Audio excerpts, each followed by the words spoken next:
LA의 수많은 미국 사람들이 한글 간판 앞에 줄지어 기다리고 있습니다. 무슨 일인지 바로 사연 들어보시죠. 잠깐, 시청 전 구독 버튼 꼭 부탁드려요. 안녕하세요. 저는 에단 로버츠입니다. 42년을 미국 땅에서 살아오면서 제게 햄버거만큼 특별한 음식은 없었습니다. LA 다운타운 7가에 자리한 미들레인지 레스토랑 아메리칸 하트에서 수석 셰프로 일한 지 벌써 18년째가 되었어요. 매일 아침 6시에 주방문을 열고 들어설 때마다 제가 느끼는 건 단순한 직업적 만족감이 아니었습니다. 이곳에서 제가 만들어내는 햄버거야말로 미국 정신의 진수를 담고 있다는 확신이었거든요. 150석 규모의 저희 레스토랑은 점심시간이면 늘 만석이었어요. 인근 법무법인과 회계사무소, 그리고 금융회사에서 일하는 직장인들이 주 고객층이었죠. 저녁에는 가족 단위 손님들이 많이 찾아왔고요. 그 중에서도 제가 직접 개발한 시그니처 메뉴, 캘리포니아 프라이드는 월 평균 1200개 이상 주문되는 인기 메뉴였습니다. 8온스 프리미엄 앵거스 비프를 직접 갈아서 만든 패티, 캘리포니아산 유기농 아보카도, 오크우드로 훈제한 두툼한 베이컨, 18개월 숙성 농장 체다 치즈, 그리고 제가 8개월에 걸쳐 개발한 시크릿 스모키 소스까지. 모든 재료 하나하나에는 제 철학과 신념이 녹아들어 있었어요. 특히 패티를 굽는 방식에는 제만의 노하우가 담겨 있었습니다. 화력 조절부터 뒤집는 타이밍, 치즈를 올리는 순간까지 모든 것이 계산되어 있었거든요. 겉은 바삭하게 시어링하면서도 속은 촉촉한 미디엄으로 구워내는 기술. 18년 경력이 만들어낸 예술이었어요. 손님들이 첫 한 입을 베어볼 때 보이는 그 만족스러운 표정. 눈이 휘둥그레지며 고개를 끄덕이는 모습을 볼 때마다 저는 가슴 깊은 곳에서 벅차오르는 자부심을 느꼈습니다. 그럴 때면 저는 종종 홀로 나가서 손님들에게 이런 설명을 해드렸어요. 여러분께서 지금 드시고 계시는 이 햄버거는 단순한 패스트푸드가 아닙니다. 이것은 미국 음식문화 150년 역사의 정수예요. 19세기 말 독일계 이민자 찰리 나그린이 1885년 위스콘신에서 처음 만든 햄버거 스테이크를 샌드위치 형태로 발전시킨 것. 이것이야말로 미국적 창의성과 실용주의가 낳은 걸작입니다. 중년 남성 손님들은 특히 제 설명을 좋아했어요. 역시 미국이 최고군요. 이런 역사가 있는 줄 몰랐네요. 같은 반응을 보이며 더욱 맛있게 드셨거든요. 저는 그런 모습을 보며 제가 단순히 음식을 파는 것이 아니라 미국 문화의 전도사 역할을 하고 있다는 자부심을 느꼈습니다. 주방에서의 일상도 마찬가지였어요. 매주 월요일 오전 9시에 열리는 주방 전체 회의에서 저는 항상 직원들에게 강조했습니다. 여러분이 지금 하고 있는 일은 단순한 요리가 아닙니다. 우리는 미국의 혼을 빚어내고 있어요.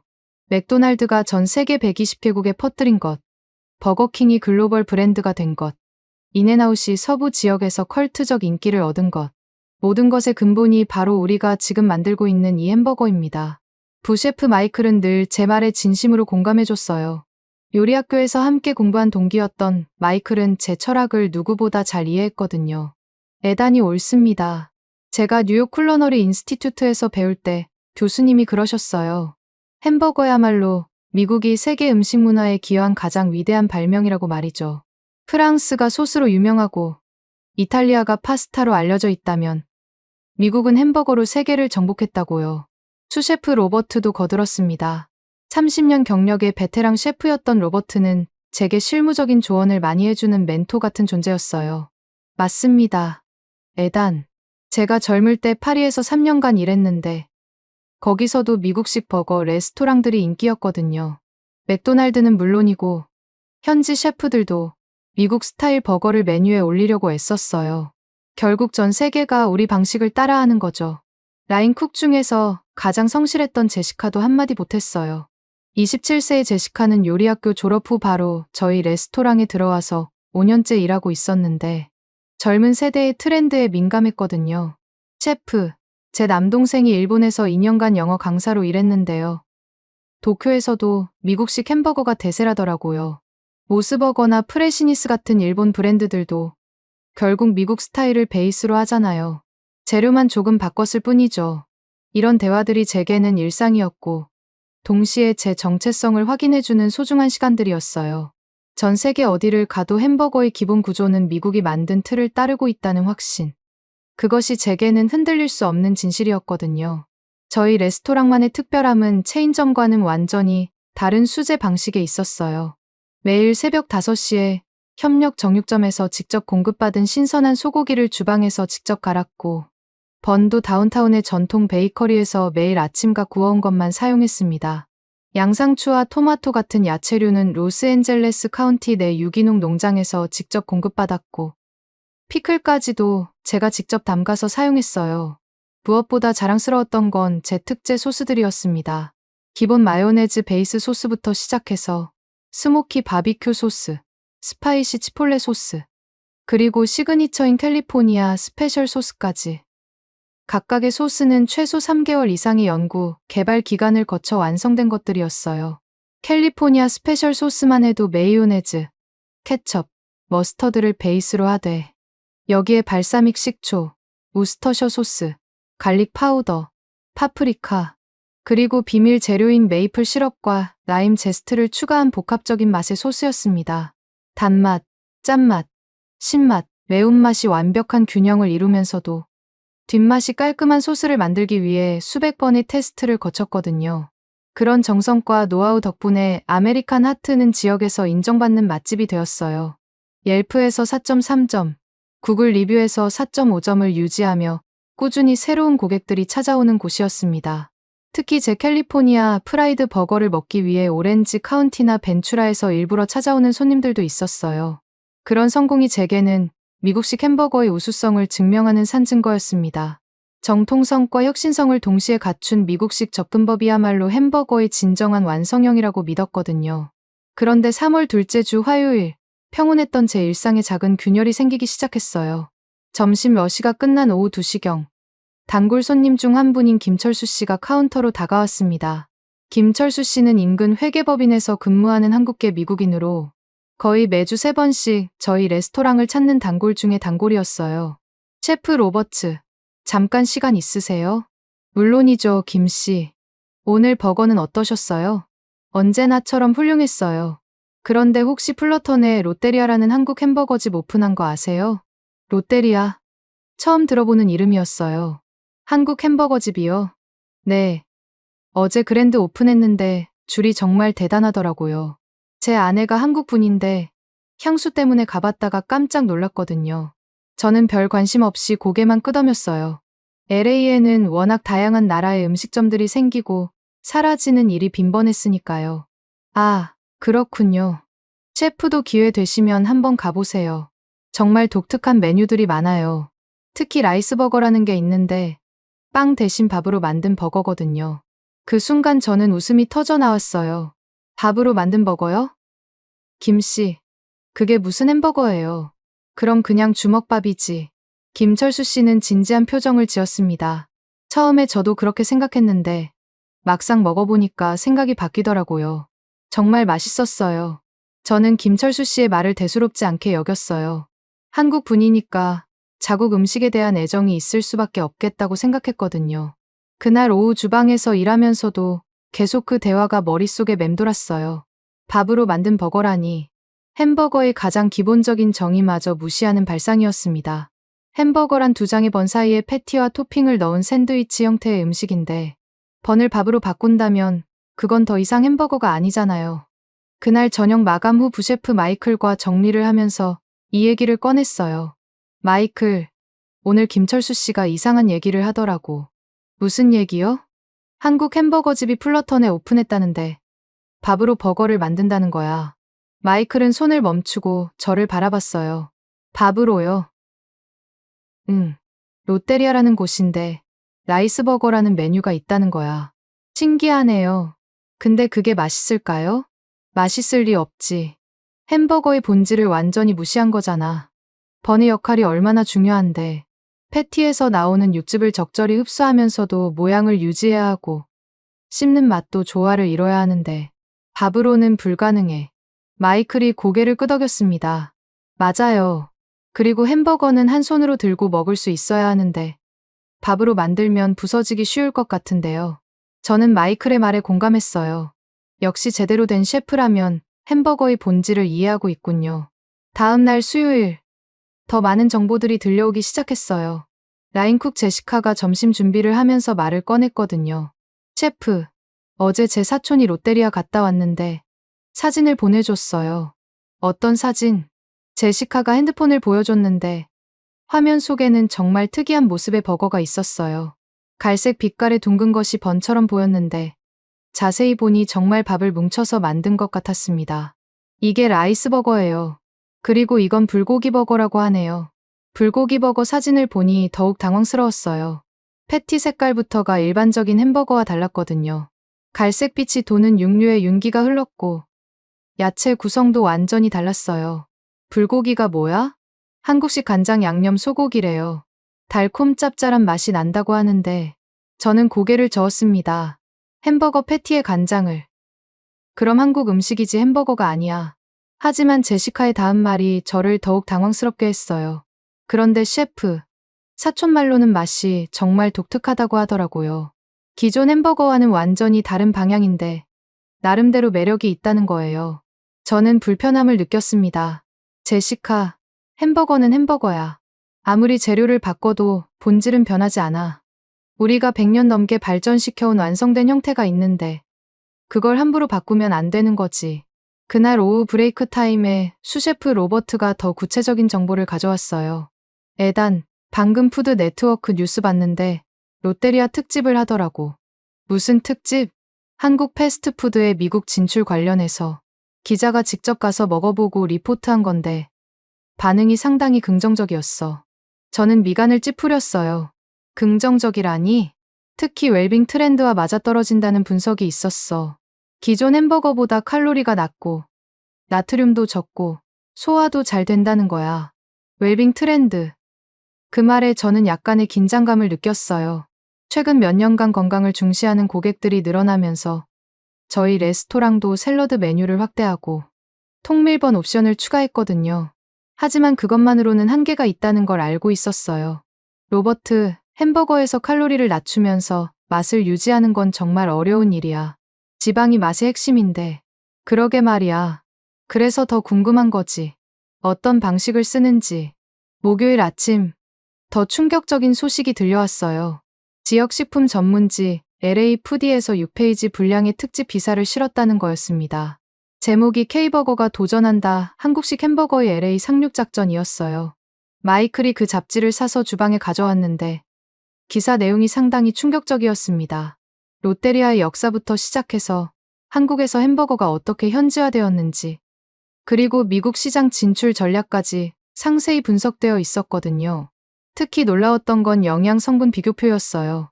롯데리아의 주요 메뉴들이 맥도날드, 버거킹, 웬디스 같은 기존 체인점들보다 평균적으로 칼로리는 15%에서 20%, 나트륨은 25%에서 30% 낮다는 데이터가 나와 있었어요.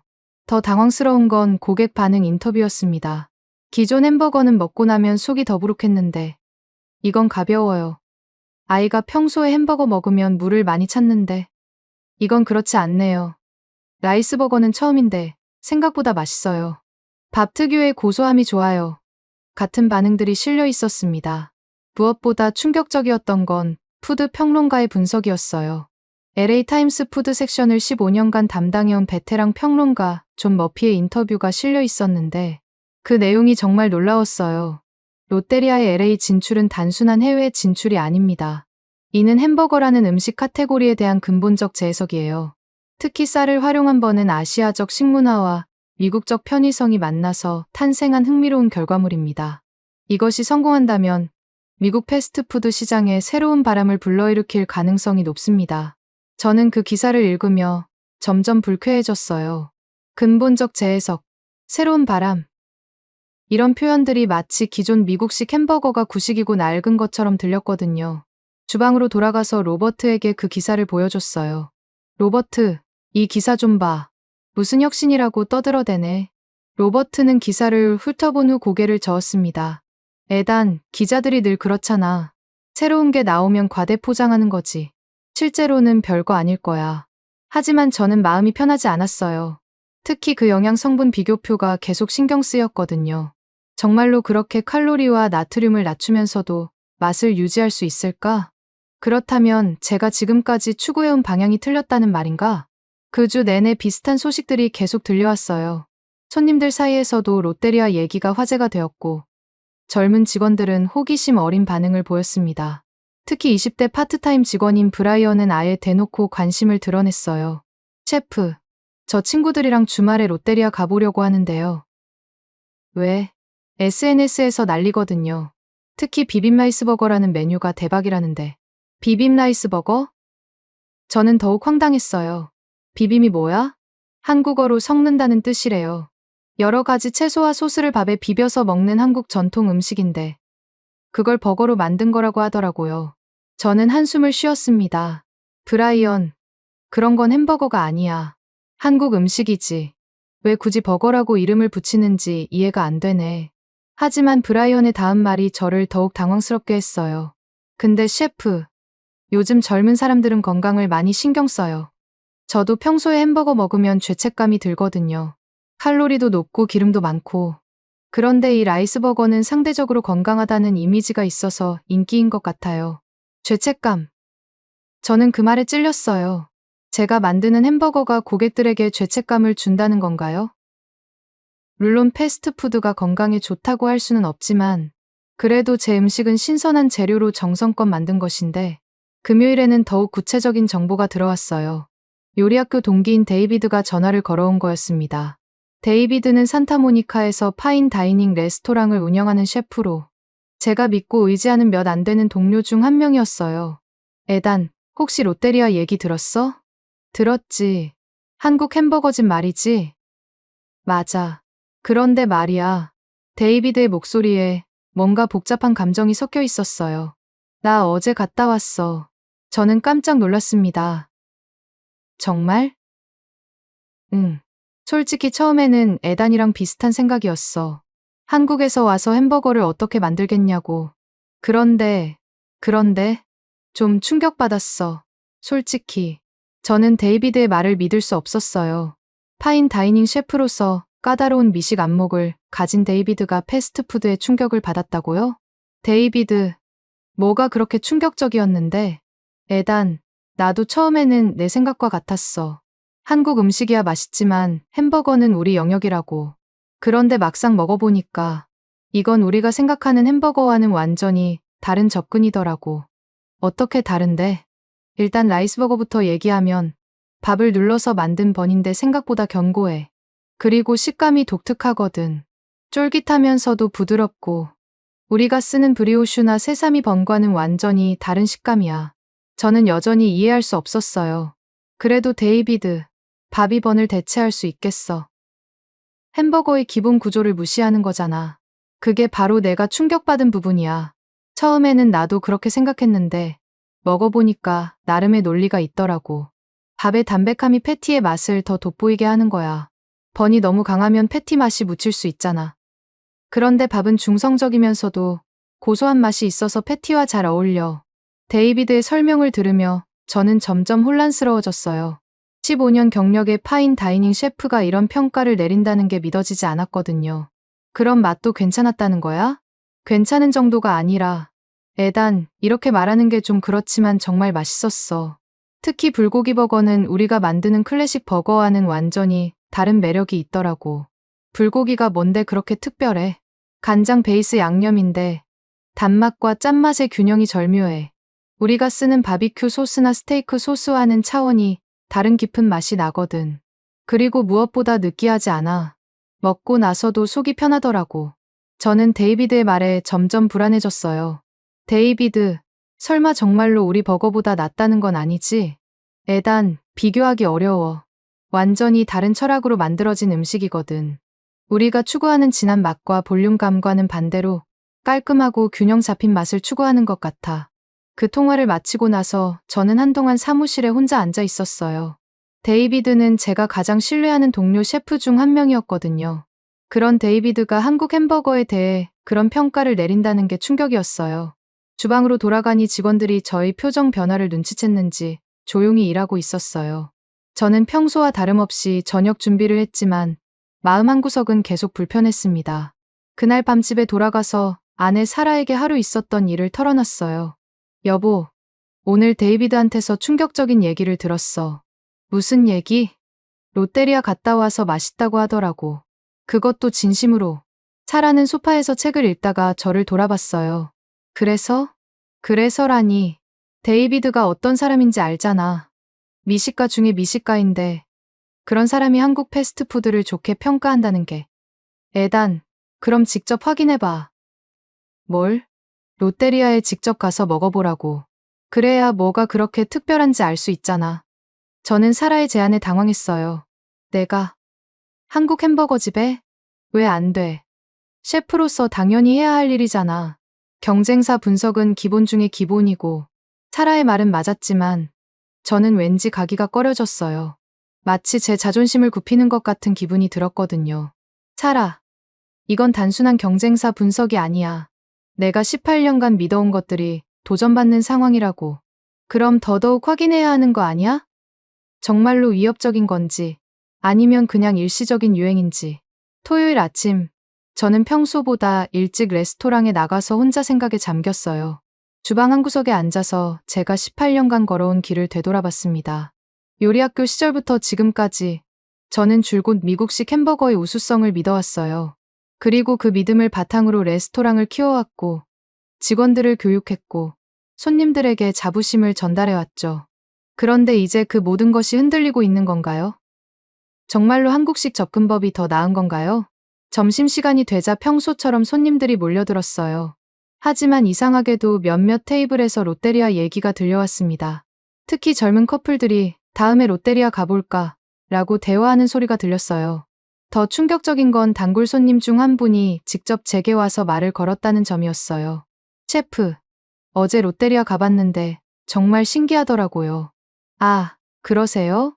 네. 라이스버거라는 게 있던데 처음 맛이었어요.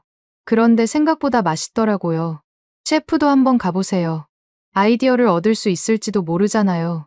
저는 애매하게 미소만 지었지만 마음속으로는 복잡했어요. 제 단골 손님이 다른 햄버거 집을 추천한다니.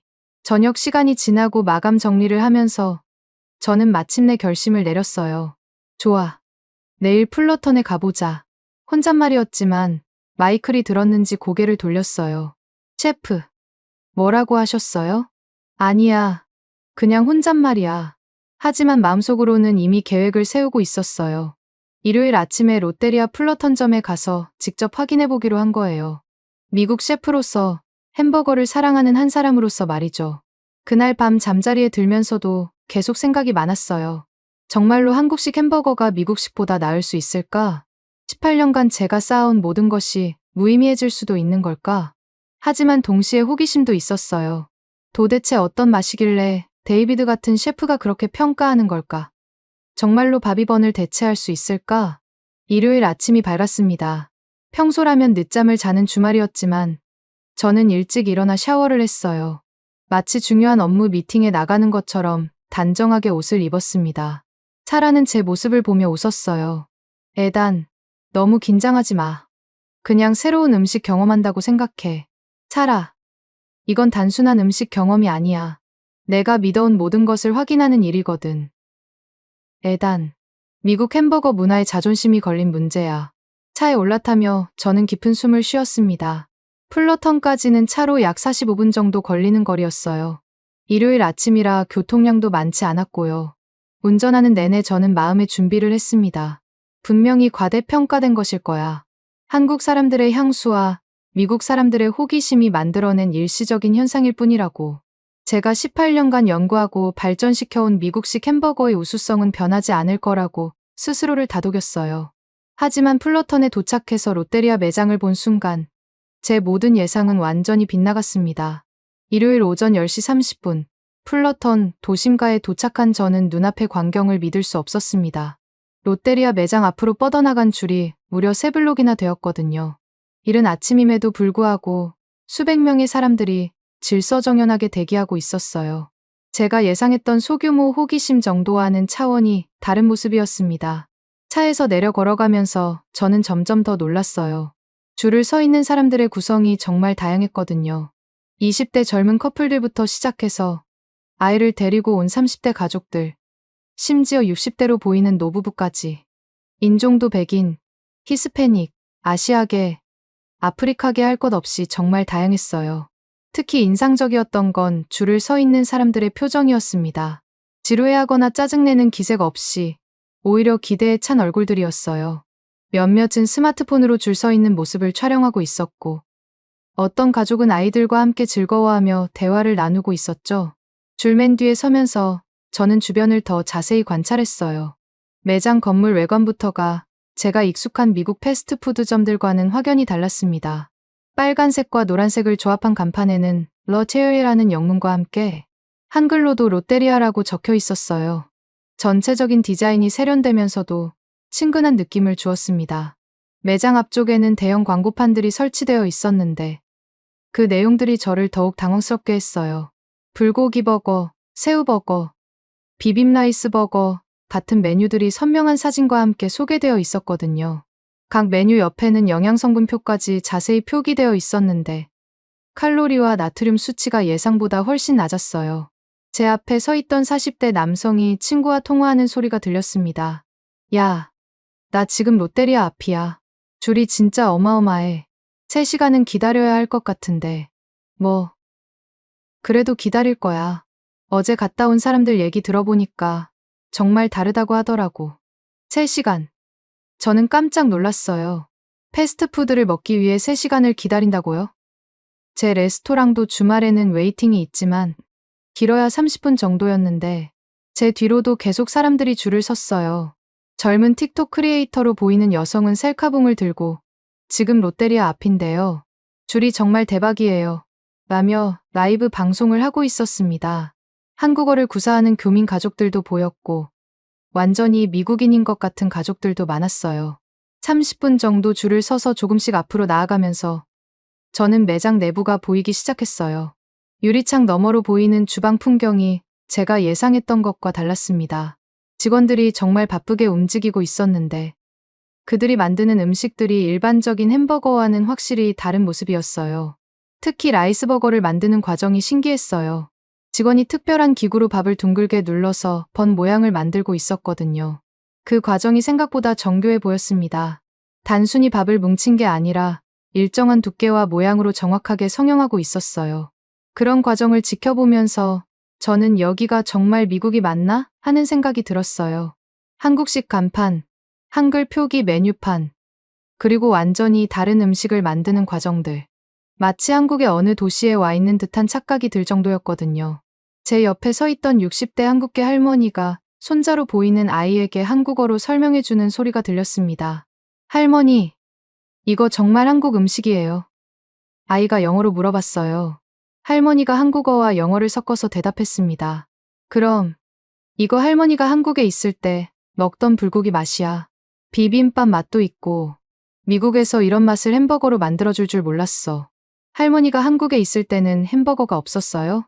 그때는 햄버거 같은 건 없었어. 하지만 불고기는 있었지. 그 달콤한 간장 양념 맛 말이야. 지금도 그 맛이 그리워. 그 대화를 들으며 저는 이해하기 시작했어요. 이건 단순히 햄버거를 한국식으로 바꾼 게 아니라 한국 전통 음식의 맛을 햄버거라는 형태로 표현한 것이었던 거예요. 할머니에게는 어릴 적 고향에서 먹던 불고기와 비빔밥의 그 맛이 햄버거 속에 들어있는 거였죠. 1시간쯤 기다린 후 드디어 매장 입구에 가까워졌어요. 입구 옆에는 대기 고객들을 위한 메뉴판이 크게 설치되어 있었는데 그걸 자세히 보면서 저는 더욱 놀랐습니다. 메뉴 구성 자체가 완전히 달랐어요. 일반적인 햄버거 메뉴들도 있었지만 불고기 버거, 불고기 새우버거, 치킨버거, 새우버거 같은 생소한 메뉴들이 대부분을 차지하고 있었어요. 그리고 가장 눈에 띄는 건 라이스버거 섹션이었습니다. 비빔라이스버거, 불고기 라이스버거, 치킨 라이스버거 등 정말 다양한 라이스버거들이 있었거든요. 더 놀라운 건 사이드 메뉴였어요. 일반적인 감자튀김 외에도 치킨 팝콘, KBBQ 프라이, 오징어링 같은 메뉴들이 있었고 심지어 치킨덮밥이라는 메뉴도 있었어요. 디저트로는 약과를 얹은 컵빙수라는 정말 독특한 메뉴도 있었습니다. 밥으로 햄버거를 만든다니 미친 거 아니야? 저는 속으로 중얼거렸어요. 각 메뉴 옆에는 영양 성분이 상세히 표기되어 있었는데 정말 놀라운 점은 선택 옵션이 다양하다는 것이었어요. 라이스버거의 경우 밥의 종류도 선택할 수 있고 야채 비중도 조절 가능했습니다. 그리고 대부분의 메뉴에서 채소 비중이 의외로 높다는 점도 눈에 띄었어요. 제 앞에 있던 30대 백인 여성이 남편으로 보이는 남성과 대화하고 있었어요. 여보, 라이스버거 한번 먹어볼까? 야채 옵션이 많네. 밥으로 만든 버거라니. 정말 신기해. 맛이 어떨까? 친구가 먹어봤는데 의외로 맛있다고 하던데. 그리고 보통 햄버거보다 속이 편하다고 하더라고. 1시간 30분이 더 지나서야 드디어 매장 안으로 들어갈 수 있었어요. 내부는 제가 예상했던 것보다 훨씬 깔끔하고 모던했습니다. 붉은색과 흰색을 기조로 한 인테리어가 세련되면서도 따뜻한 느낌을 주었어요. 매장 안 분위기도 독특했어요. 흥분한 한류 팬들, 가족 단위 손님들, 70대로 보이는 교민 노인들, 틱톡 촬영팀까지 정말 다양한 사람들이 뒤섞여 있었거든요. 어떤 테이블에서는 젊은 친구들이 라이스버거를 들고 신기해하며 사진을 찍고 있었고, 다른 테이블에서는 가족들이 여러 메뉴를 시켜서 나눠 먹고 있었어요. 특히 인상적이었던 건 아이들의 반응이었어요. 보통 아이들이 햄버거를 먹으면 지저분해지거나 다 먹지 못하는 경우가 많은데, 여기서는 아이들이 불고기 새우버거를 맛있게 먹으며 환호하는 장면을 목격했습니다. 엄마, 이거 정말 맛있어. 새우랑 고기가 같이 들어있어. 그래? 맛있으면 다행이네. 평소에 햄버거 먹으면 목이 말랐는데 이건 안 그래. 주문 카운터 앞에 서서 메뉴판을 다시 한번 자세히 봤어요. 직원이 친절하게 설명해줬는데 특히 비빔라이스버거 광고판을 가리키며 말했습니다. 처음 오신 것 같은데 비빔라이스버거 어떠세요? 밥으로 햄버거를 만든 거예요. 밥으로 햄버거. 저는 여전히 이해하기 어려웠어요. 네. 여러 가지 야채와 특제 소스를 밥과 함께 버거 형태로 만든 거예요. 한국의 전통 비빔밥을 햄버거 스타일로 재해석한 메뉴입니다. 메뉴판 영양 성분표를 확인해 보니 정말 놀라웠어요. 선택 옵션도 다양했고 채소 비중이 생각보다 높았습니다. 그리고 지방과 나트륨 함량이 낮은 조합도 가능하다는 걸 확인할 수 있었어요. 저는 망설였습니다. 정말로 이런 메뉴들을 주문해야 하나? 하지만 여기까지 와서 망설일 수는 없었어요. 그럼 불고기 버거, 비빔라이스 버거, 불고기 새우 버거 모두 하나씩 주세요. 네, 좋습니다. 사이드는 어떻게 하시겠어요? 메뉴판을 보니 KBBQ 프라이도 있었어요. KBBQ 프라이와 치킨덮밥도 하나 주세요. 디저트는 어떠세요? 약과를 얹은 컵빙수가 인기예요. 약과를 얹은 컵빙수라니 정말 상상도 못했던 조합이었어요. 그것도 하나 주세요. 주문을 마치고 대기 번호를 받았어요. 매장 한쪽에는 대기하는 고객들을 위한 공간이 마련되어 있었는데 그곳에서 다른 손님들의 반응을 지켜볼 수 있었어요. 제 옆 테이블에는 틱톡 크리에이터로 보이는 젊은 여성이 앉아 있었어요. 여러분, 지금 롯데리아에서 라이스버거 먹어보고 있는데요. 이거 정말 콘텐츠 금광이에요. 다른 테이블에서는 교민 노부부가 불고기 버거를 나눠 먹고 있었어요. 여보, 이 맛 기억나지? 우리가 한국에서 먹던 불고기 맛이야. 그러게 말이야. 40년 만에 이 맛을 미국에서 다시 먹게 될 줄 몰랐어. 정말 감격스럽다. 또 다른 테이블에서는 미국인 가족이 라이스버거를 신기해하고 있었어요. 이거 정말 밥이야? 그런데 패스트푸드지만 속이 편하네. 맞아. 보통 햄버거 먹으면 물을 많이 마시게 되는데 이건 그렇지 않아. 그런 다양한 반응들을 보면서 저는 점점 혼란스러워졌어요. 사람들이 정말로 만족해하고 있었고 특히 기존 햄버거와 비교했을 때의 장점들을 언급하고 있었거든요. 15분 정도 기다린 후 드디어 제 주문이 나왔어요. 트레이를 받아들고 자리에 앉았는데 음식을 보는 순간 정말 놀랐습니다. 불고기 버거는 패티 색깔부터가 일반적인 햄버거와 달랐어요. 갈색빛이 도는 윤기 나는 고기에 특별한 소스가 발라져 있었고 야채 구성도 완전히 달랐습니다. 비빔라이스 버거는 정말로 밥으로 만든 번을 사용하고 있었어요.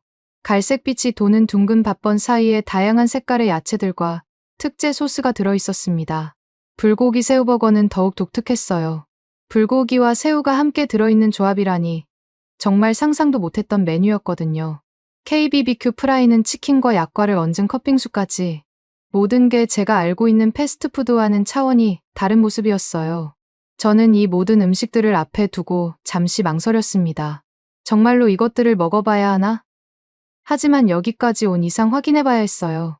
심호흡을 하고 제일 먼저 불고기 버거부터 들어봤습니다. 불고기 버거를 한 입 베어 물었을 때 제 입안에 퍼진 맛은 정말로 충격 그 자체였습니다. 예상했던 평범한 패티 맛이 아니라 깊고 복합적인 풍미가 혀끝을 감쌌어요. 감칠맛 나는 소스가 달콤하면서도 짠맛의 절묘한 균형을 이루고 있었고 그 뒤로 은근한 깊은 맛이 따라왔거든요. 저는 순간 멈칫했습니다. 이게 정말 패스트푸드인가? 제가 18년간 만들어온 바비큐 소스와는 완전히 다른 차원의 맛이었어요. 미국 체인점들의 달달한 바비큐 소스나 케첩, 베이스 소스와는 전혀 다른 훨씬 더 섬세하고 복잡한 맛이었습니다. 한 입 더 베어 물어봤어요. 패티 자체도 달랐습니다. 일반적인 미국 햄버거처럼 기름기가 많거나 무겁지 않았어요. 대신 고기 본연의 맛이 살아있으면서도 양념이 깊숙이 배어있는 느낌이었죠. 마치 한국식 불고기를 패티 형태로 재구성한 것 같았어요. 더 놀라운 건 가벼운 식감이었습니다. 보통 제가 만드는 파론스 앵거스 비프 패티는 육즙이 풍부하지만 상당히 무거운 편이거든요. 그런데 이 불고기 패티는 맛은 깊으면서도 식감이 가볍고 부담스럽지 않았어요. 저는 잠시 버거를 내려놓고 생각에 잠겼습니다. 이것이 정말 햄버거인가? 번과 패티, 야채라는 기본 구성은 같지만 맛의 철학 자체가 완전히 달랐어요. 제가 추구해온 풍부하고 진한 맛과는 정반대인 깔끔하고 균형 잡힌 맛이었거든요. 이번에는 라이스버거를 들어봤어요. 밥으로 만든 번이라는 게 여전히 이해하기 어려웠지만 실제로 손에 들어보니 생각보다 견고했습니다. 잘 부서지지도 않았고 무게도 적당했어요. 비빔 라이스버거를 한 입 베어 물었을 때 저는 또 다른 충격을 받았어요. 밥알의 고소한 맛과 다양한 채소의 아삭한 식감, 그리고 그것들을 하나로 묶어주는 특별한 소스의 조화가 정말 놀라웠거든요. 밥이 번이라니 저는 중얼거렸습니다. 하지만 실제로 먹어보니 나름의 논리가 있었어요. 밥의 담백함이 다른 재료들의 맛을 돋보이게 해주고 있었고 씹는 맛도 독특했어요. 우리가 쓰는 브리오슈나 세사미 번과는 완전히 다른 식감이었지만 결코 어색하지 않았습니다. 비빔 소스는 더욱 신기했어요. 은근한 매운맛과 달콤함, 그리고 여러 가지 채소가 어우러져서 복합적인 맛을 만들어내고 있었어요. 그런데 무엇보다 놀라운 건 채소 비율의 조화였습니다. 패스트푸드인데도 이렇게 밸런스가 잘 잡힐 수 있다니. 저는 영양 성분표를 다시 한번 확인해봤어요. 정말로 지방과 나트륨이 기존 햄버거보다 현저히 낮았습니다. 그런데 맛은 전혀 밋밋하지 않았어요. 어떻게 이런 게 가능할까요? 불고기 새우버거를 들어보는 순간 저는 더욱 당황했어요. 불고기와 새우의 조합이라니 상상도 못했던 퍼포먼스였거든요. 한 입 베어 물어보니 불고기의 달콤 짭짤한 맛과 새우의 담백한 맛이 의외로 잘 어울렸어요. 이건 단순 패스트푸드가 아니라 설계된 음식이야. 저는 속으로 중얼거렸습니다. 각각의 재료가 무작정 들어간 게 아니라 맛의 균형을 고려해서 신중하게 조합된 느낌이었어요. 특히 놀라운 건 아이들의 반응을 이해할 수 있었다는 점이었어요. 제 레스토랑에서 아이들이 햄버거를 먹을 때는 항상 물을 많이 찾았거든요. 나트륨과 지방이 많아서 목이 마르고 속이 더부룩해지니까요. 그런데 이 버거들은 먹고 나서도 그런 느낌이 없었어요. KBBQ 프라이도 맛봤는데 이것 역시 놀라웠습니다. 일반적인 치킨과는 완전히 다른 양념과 튀김 스타일이었어요. 바삭하면서도 기름기가 과하지 않았고 소스의 단맛과 매운맛이 절묘했어요. 치킨 덮밥은 더욱 신기했어요. 패스트푸드점에서 덮밥을 파는 게 처음에는 어색했는데 먹어보니 이것도 나름의 매력이 있었습니다. 밥과 치킨, 그리고 야채가 조화롭게 어우러져 있었어요. 마지막으로 약과를 얹은 커핑수를 먹어봤는데 이건 정말 상상 초월이었어요. 전통 한국 과자인 약과와 빙수의 조합이라니. 하지만 막상 먹어보니 달콤하면서도 느끼하지 않은 후식이었습니다. 모든 음식을 다 먹어본 후 저는 자리에 그대로 앉아서 한동안 생각에 잠겼어요. 자존심의 균열이 시작되고 있었습니다. 18년간 제가 믿어온 햄버거에 대한 신념이 흔들리고 있었거든요. 제가 만드는 햄버거는 미국의 자존심이라고 생각해왔어요. 풍부한 육즙, 진한 소스, 볼륨 있는 구성. 그것이 햄버거의 완성형이라고 믿어왔거든요. 그런데 지금 제 앞에는 완전히 다른 철학으로 만들어진 햄버거들이 있었고 그것들이 결코 부족하지 않았어요. 더욱 충격적인 건 주변 테이블의 반응들이었어요. 사람들이 정말로 만족해하고 있었거든요. 옆 테이블에 미국인 가족이 대화하는 소리가 들렸어요. 여보, 이거 정말 패스트푸드 맞아? 속이 이렇게 편할 수가 있나? 맞아. 보통 햄버거 먹으면 물도 많이 마시고 나중에 속이 더부룩한데 이건 전혀 그렇지 않네. 아이들도 좋아하고 평소에 햄버거 먹으면 다 먹지도 못하는데. 다른 테이블에서는 젊은 커플이 감탄하고 있었어요. 자기야, 이 라이스버거 진짜 신기해. 바비번 역할을 하는데 전혀 어색하지 않아. 그러게. 그리고 이 불고기 소스 맛이 정말 독특하다. 우리가 아는 바비큐 소스와는 차원이 달라. 저는 점점 혼란스러워졌어요. 정말로 이것이 햄버거의 새로운 진화 형태인 걸까요? 아니면 그냥 한국 음식을 햄버거 형태로 포장한 것일 뿐일까요? 하지만 부인할 수 없는 사실이 하나 있었어요. 맛있다는 것이었습니다. 제가 예상했던 것보다 훨씬 맛있었고, 무엇보다 건강한 패스트푸드라는 새로운 가능성을 보여주고 있었어요. 매장 매니저로 보이는 분이 저에게 다가와서 말을 걸었어요. 안녕하세요. 처음 오신 것 같은데 어떠세요? 네, 처음이에요. 정말 신기하네요. 많이 다르시죠? 저희는 한국에서 패스트푸드를 가족 단위로도 많이 드시거든요. 영양 균형을 고려해서 옵션을 다양하게 만들었어요. 가족 단위로 패스트푸드를. 저는 그 말에 놀랐어요. 미국에서 패스트푸드는 주로 개인이 간편하게 먹는 음식이라고 생각했거든요. 영양 균형이라고 하셨는데, 네. 저희 메뉴들은 단백질, 탄수화물, 채소의 비율을 고려해서 만들어져요. 특히 라이스버거는 밥이 베이스라서 포만감은 높으면서도 칼로리는 낮거든요. 저는 그 설명을 들으며 더욱 당황했어요. 제가 지금까지 고려하지 못했던 부분이었거든요. 햄버거를 만들 때 영양 균형까지 생각해 본 적이 있었나? 주로 맛과 볼륨에만 집중했던 것 같은데.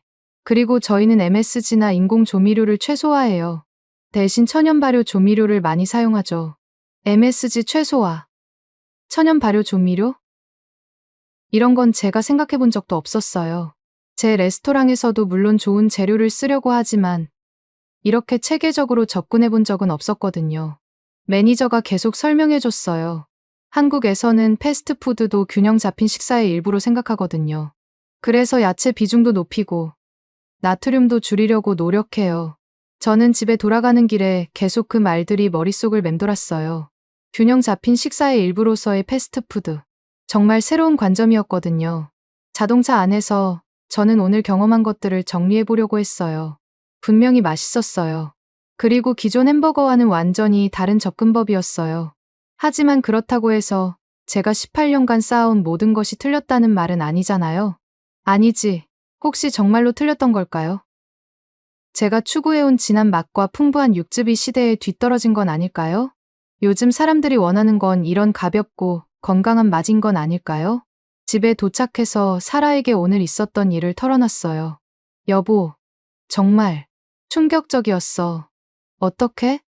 맛있었어. 정말 맛있었다고. 사라는 제 표정을 보더니 웃었어요. 에단, 표정이 복잡하네. 맛있었으면 좋은 거 아니야? 그게 문제야. 맛있으면서도 내가 알던 햄버거와는 완전히 달랐거든. 마치 내가 18년간 놓친 게 있다는 느낌이야. 뭘 놓쳤는데? 건강함? 균형? 아니면 다양성? 잘 모르겠어. 하지만 분명한 건 저들이 하고 있는 게 단순한 유행이 아니라는 거야. 그날 밤 잠자리에 들면서도 계속 생각이 많았어요. 특히 라이스버거의 고소한 밥 맛과 불고기의 깊은 풍미, 그리고 전체적으로 가벼우면서도 만족스러웠던 식감이 계속 떠올랐어요. 제가 만드는 햄버거도 물론 맛있어요. 단골 손님들이 계속 찾아오는 걸 보면 분명 매력이 있죠. 하지만 오늘 경험한 건 제 햄버거와는 완전히 다른 방향의 매력이었어요. 혹시 햄버거가 건강한 음식이 될 수 있다니. 저는 그 생각에 잠겨들었습니다. 지금까지 패스트푸드는 맛있지만 몸에는 좋지 않은 음식이라고 여겨왔거든요. 그런데 롯데리아에서 보여준 건 맛도 있고 건강에도 부담이 적은 새로운 가능성이었어요. 자존심의 균열이 점점 커져가고 있었습니다. 미국 햄버거의 자존심을 지켜야 한다는 생각과 새로운 가능성에 대한 호기심이 계속 충돌했어요. 내일 레스토랑에 가서 직원들에게 뭐라고 말해야 할까요? 정말로 한국 햄버거가 맛있었다고 인정해야 할까요? 아니면 그냥 호기심으로 다녀왔다고 둘러대야 할까요? 하지만 한 가지는 확실했어요. 오늘의 경험이 제게 큰 변화를 가져올 것 같다는 예감이었습니다. 18년 경력의 셰프로서, 그리고 미국 햄버거를 사랑하는 한 사람으로서 말이죠. 롯데리아 매장에서 식사를 마치고 자리에서 일어나려던 순간, 제 근처 테이블에 앉은 한국계 아메리카 교민 가족의 대화가 귀에 들어왔습니다. 50대 중반으로 보이는 아버지와 40대 후반의 어머니, 그리고 고등학생 정도로 보이는 딸이 함께 앉아 있었어요. 딸이 영어로 말했습니다. 아빠, 이게 정말 한국에서 온 음식이에요? 아버지가 한국어와 영어를 섞어서 대답했어요. 그럼, 아빠가 어릴 때 한국에서 먹던 바로 그 맛이야. 불고기도 그렇고 비빔밥도 그렇고. 근데 왜 햄버거로 만든 거예요? 어머니가 설명했습니다. 한국 사람들이 참 똑똑해. 미국 사람들이 좋아하는 햄버거 형태로 우리 음식을 만든 거야. 그러면 한국 음식을 모르는 사람들도 쉽게 먹을 수 있잖아. 딸이 라이스버거를 들고 신기해했어요. 이 밥버거는 정말 새로워요. 학교 친구들한테 자랑하고 싶어요. 아버지가 웃으며 말했습니다. 그래, 자랑해라. 우리 한국 음식이 얼마나 훌륭한지. 이 대화를 들으며 저는 한국계 미국인들에게 이 음식이 갖는 의미를 이해할 수 있었어요. 그들에게는 자신들의 뿌리를 자랑스럽게 여길 수 있게 해주는 매개체였던 거죠. 제 오른쪽에는 30대로 보이는 백인 남성 2명이 앉아 있었는데 직장 동료로 보였어요. 한 명은 회계사처럼 보였고 다른 한 명은 엔지니어 같은 느낌이었습니다. 회계사로 보이는 남성이 말했어요. 톰, 이거 정말 신기하지 않아? 내가 지금까지 먹어본 햄버거 중에 제일 특이해. 톰이라고 불린 남성이 불고기 새우버거를 들고 대답했습니다. 맞아, 데이브. 불고기라는 게 이렇게 달콤하면서도 깊은 맛이 날 줄 몰랐어. 우리가 아는 바비큐와는 완전히 다르네. 그리고 새우랑 고기를 같이 넣는다는 발상도 대단해. 누가 생각해냈을까? 아시아 사람들의 창의성인 것 같아. 서로 안 어울릴 것 같은 재료들을 조합해서 새로운 맛을 만들어내잖아. 데이브가 라이스버거를 가리키며 말했어요. 근데 저 밥버거는 어떨까? 정말 맛있을까? 글쎄, 처음에는 이상했는데 먹어보니까 나쁘지 않더라고. 빵보다 소화도 잘 되는 것 같고, 다음에 한번 도전해봐야겠다. 이들의 대화에서 저는 미국인들이 한국 음식의 창의성에 주목하고 있다는 걸 알 수 있었어요. 특히 서로 안 어울릴 것 같은 재료들의 조합이라는 표현이 인상적이었습니다. 제 뒤쪽 테이블에서는 20대 후반으로 보이는 젊은 부부가 아기와 함께 앉아 있었어요. 아기는 18개월 정도로 보였는데 엄마가 불고기 버거를 작게 떼어서 아기에게 주고 있었습니다. 아빠가 걱정스럽게 말했어요. 여보, 아기한테 이거 먹여도 괜찮을까? 너무 짤 것 같은데. 엄마가 대답했습니다. 아까 직원분이 설명해줬는데 아이들 메뉴는 나트륨을 더 낮췄다고 하더라고. 그리고 봐. 에밀리가 잘 먹고 있잖아. 정말로 에밀리라는 아기는 불고기 조각을 맛있게 먹고 있었어요. 평소 다른 패스트푸드를 먹일 때와는 반응이 달라 보였습니다. 신기하네. 보통 맥도날드 갔을 때는 염분 때문에 물을 계속 찾았는데. 맞아. 그리고 기름기도 적은 것 같아. 에밀리 옷에도 별로 묻지 않네. 이 부부의 대화를 들으며 저는 놀랐어요. 롯데리아에서는 아이들까지 고려한 메뉴 개발을 하고 있었던 거예요. 제 레스토랑에서는 생각해보지 못했던 부분이었습니다. 또 다른 테이블에서는 60대 백인 남성 혼자서 식사를 하고 있었는데 그분이 매니저를 불러서 질문을 하고 있었어요. 실례지만 이 불고기라는 게 정확히 뭡니까? 매니저가 친절하게 설명했습니다. 한국 전통 요리인데요. 간장을 베이스로 한 양념에 소고기를 재워서 구운 음식입니다. 달콤하면서도 짭짤한 맛이 특징이에요.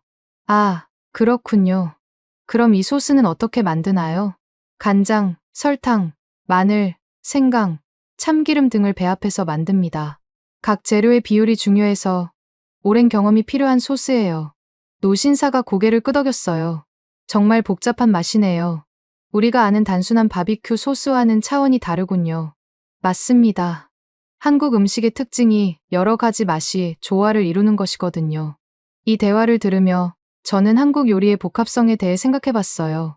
미국 요리가 대체로 단순하고 직설적인 맛이라면 한국 요리는 정말 여러 층의 맛이 어우러져서 만들어지는 것 같았어요.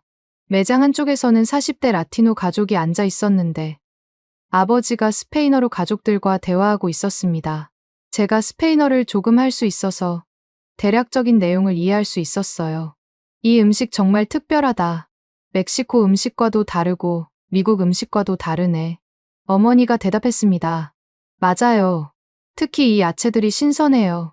보통 패스트푸드는 야채가 시들시들한데 10대 아들이 끼어들었어요. 아빠, 이 K치킨 정말 맛있어요. KFC보다 훨씬 좋아요. 아버지가 웃으며 말했습니다. 한국 사람들이 정말 음식을 잘 만드는군. 이 가족의 반응을 보니 롯데리아가 단순히 한국계나 백인 고객만을 위한 게 아니라 정말 다양한 인종의 사람들에게 어필하고 있다는 걸 알 수 있었어요. 제가 자리를 정리하려고 할 때 근처에서 일하는 것 같은 30대 흑인 여성이 동료와 함께 들어왔습니다. 그들이 메뉴를 보며 나누는 대화가 흥미로웠어요. 저 라이스버거라는 게 뭐야? 밥으로 만든 버거래. 글루텐이 없어서 소화가 잘 된다고 하더라고. 정말. 나는 빵 먹으면 속이 더부룩한데. 그럼 이거 먹어볼까? 응. 나도 들었는데 칼로리도 낮다고 하더라. 이들의 대화를 들으며 저는 깨달았어요. 롯데리아의 라이스버거가 단순한 새로움이 아니라 실제로 건강을 생각하는 사람들에게는 매력적인 선택지가 되고 있었던 거예요. 매장을 나서기 전에 마지막으로 들은 대화는 80세 정도로 보이는 백인 할아버지와 50대 아들의 대화였습니다. 아들이 말했어요. 아버지 어떠세요? 처음 드셔보는 한국 음식이잖아요. 할아버지가 천천히 대답하셨어요. 응. 생각보다 괜찮구나. 나는 평생 미국 음식만 먹어왔는데 이런 맛도 있다니. 불고기 맛이 어떠세요? 달콤하면서도 깊은 맛이 나는구나. 우리가 아는 스테이크와는 다르지만 나름대로 매력이 있어. 다음에 또 와보실래요? 할아버지가 미소를 지으며 말씀하셨어요. 그래도 좋겠구나. 80년을 살면서 새로운 맛을 알게 되다니. 인생이 참 재미있어. 이 대화를 들으며 저는 감동받았어요. 80세 할아버지도 새로운 음식에 열린 마음을 보이고 계셨거든요. 매장을 나서면서 저는 이 모든 대화들을 정리해봤습니다.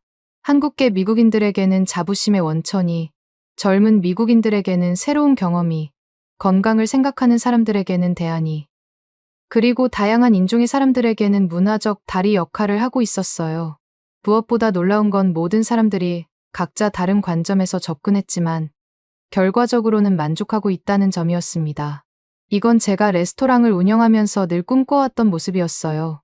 집으로 돌아가는 길에 저는 미국 햄버거의 자부심이 도전받고 있다는 불안감과 동시에 이런 새로운 가능성에 대한 흥분을 느꼈습니다. 음식이 단순히 배를 채우는 것 이상의 의미를 가질 수 있다는 걸 다시 한번 깨달았거든요. 롯데리아에서의 충격적인 경험 후 다음날 월요일 아침, 저는 평소보다 30분 일찍 레스토랑에 나왔습니다. 주방에 혼자 서서 어제 먹었던 그 맛들을 떠올려 보니 셰프로서의 호기심이 꿈틀거리기 시작했어요.